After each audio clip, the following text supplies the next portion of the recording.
துலாம் ராசி அன்பர்களே, இந்த மாதம் உங்களுக்கு மனநிலையில் பெரிய மாற்றங்கள் ஏற்படலாம். குடும்பத்திற்குள் அமைதியை காக்க முயற்சிக்கவும். ஆன்மீக விஷயங்களில் ஆர்வம் கூடும். மனதில் ஒரு இனம் புரியாத சந்தோஷம் ஏற்படும்.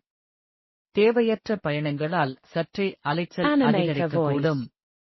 எதிர்பாராத உதவி கிடைக்கப் பெறுவதால் விலை உயர்ந்த பொருட்களை வாங்கும் வாய்ப்பு அமையும். பூர்வீக சொத்துக்களில் இருந்து வந்த சிக்கல் தீரும். கையில் எடுக்கும் முயற்சிகளில் சாதகமான பலன் கிடைக்கும். குடும்பத்தில் சுப செலவுகள் அதிகம் இருக்கும். உடன் பிறந்தவர்கள் ஒத்தாசையாக இருப்பார்கள். தடைப்பட்ட திருமணம் விரைவில் கைகூடி நிறைவேறும். கணவன் மனைவி இடையே இணக்கமான போக்குமா. வீடு வாகனங்களுக்கான செலவு கூடும். மற்றவர்களுக்காக சில முக்கிய பொறுப்புகளை ஏற்க வேண்டி வரும்.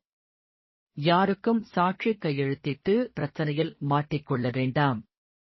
உத்தியோகத்தில் உயர்ந்த நிலையை எட்ட முடியும். தொழில், வியாபாரத்தில் இருந்த எதிர்ப்புகள் குறையும். சந்திராஷ்டமம் 26, 27, 28 ஆகிய